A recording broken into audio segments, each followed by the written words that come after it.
Non è che puoi dire no, da domani non tassiamo più i nostri cittadini o le attività produttive, quindi purtroppo la preoccupazione c'è.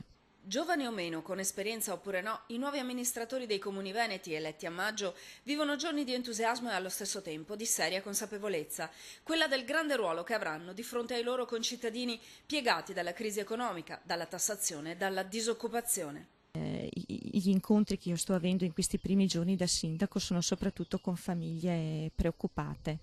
E non solo perché sono arrivate le bollette e non sanno come pagarle, ma soprattutto preoccupate della vera emergenza che è quella del lavoro. La preoccupazione emerge però dalla situazione lavorativa, dalle crisi sociali, dalla nevrosi che i cittadini soffrono come reazione di varie crisi. Oggi per tutti all'Anci Veneto giornata di formazione su bilancio e tributi. Quando sono entrati in carica erano i giorni dell'allarme Tasi, con la maggior parte dei comuni che non avevano deliberato le aliquote, rinviando così decisioni e relativi pagamenti al prossimo autunno. Molti si sono presentati in comune per chiedere informazioni e una volta chiarito il rinvio della scadenza si sono rapacificati. Ora si tratta di stabilire il quantum.